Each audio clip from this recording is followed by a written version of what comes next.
pemerintah cukup satu aja sementara. Mungkin ke depan pos pengamatan bisa saja ditambah lebih dari satu gitu. Nah, soalnya idealnya memang minimal pos pengamatan ini ada 3, dilengkapi juga dengan komponen 3. Jadi kalau ada 3 komponen, misalnya satu komponen ada 3, kita akan bisa menjadikan suatu perbandingan gitu. Dimana fungsi alat seismograf ini kan untuk merekam atau mencatat gempa. Jadi kalau cuma 1 pos pengamatan ini kita baru tahu aja bahwa ada gempa, nggak tahu di mana titiknya yang berada yang tepat-tepatnya.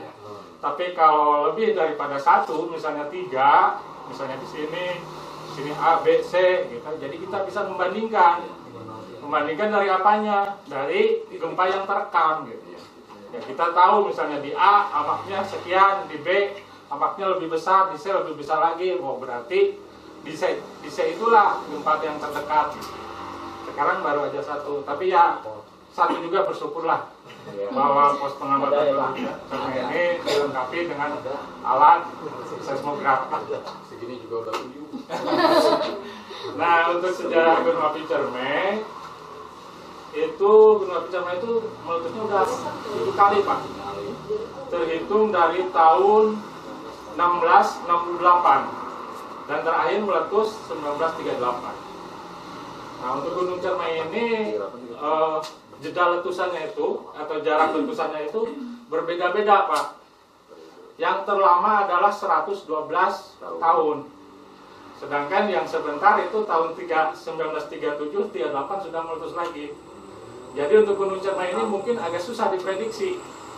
Tidak seperti Gunung Merapi yang 3-4 tahun sekali pasti terjadi letusan. Baik itu letusan besar maupun letusan kecil. Seperti contohnya lagi misalnya Gunung Kelut. Gunung Kelut itu hampir dipastikan setiap 25 tahun sekali akan terjadi letusan.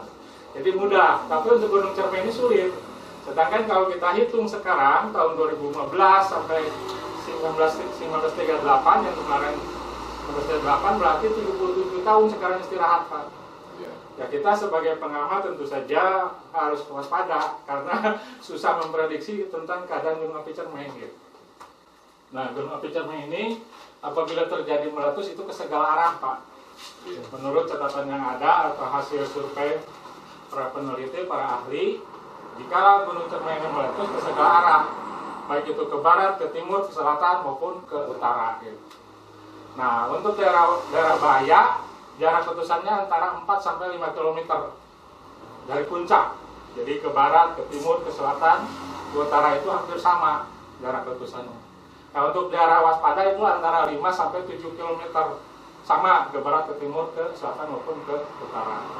Tapi tidak menutup kemungkinan apabila terjadi letusannya besar, maka kawasan daerah bahaya dan waspada akan menjadi lebih lebar, lebih panjang, lebih meluas. Kita ambil contoh di Sinabung misalnya, diprediksi bahwa awan panas sekitar 3 sampai 4 km. Ternyata pada saat letusan besar itu melebihi dari 4 km bahayanya itu atau awan panasnya itu. Demikian juga mungkin Gunung Cermai gitu. Jadi kita berharap semua jangan sampai Gunung Cermai terjadi letusan, Pak. Karena kalau terjadi meletus ya itu jelas akan banyak dampak bahayanya daripada keuntungannya gitu.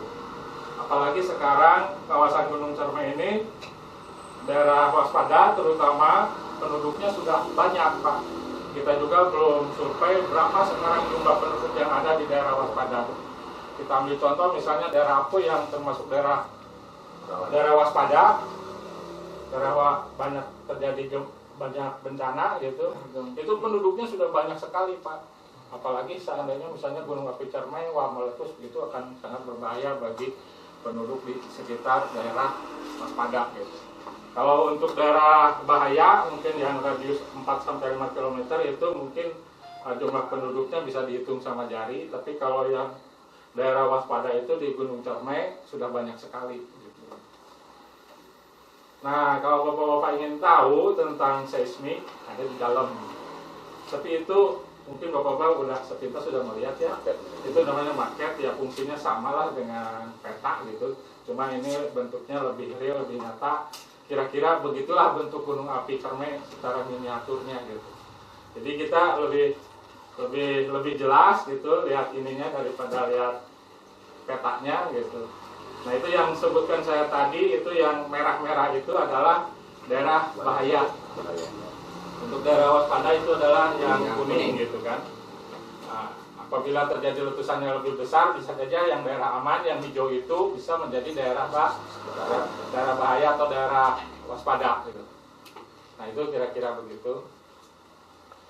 Nah kalau bapak-bapak bertanya, mungkin saya rasa udah banyak yang tahu apa saja gejala apa saja kalau gunung misalnya mau meletus.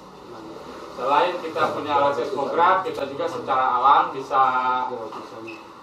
memperkirakan apabila misalnya suhu udara di sini antara 25 sampai 32 itu masih normal-normal saja ya Pak. Tapi apabila misalnya lebih dari 32, 35, atau 36 dan seterusnya, kita juga patut waspadai. Apakah itu apa tanda-tandanya benar bahwa gunungnya dalam keadaan liar atau bagaimana gitu. Nah, selain itu juga kebetulan air yang mengalir dari gunungnya itu yang kan suka ada air panasnya ya Pak ya, mengalirnya itu ke daerah Sakanurip. Nah, kita suka ukur seminggu sekali dan di daerah Ciniru. Ya, jadi kami ukur itu seminggu sekali. Sekarang alhamdulillah dalam keadaan normal-normal saja.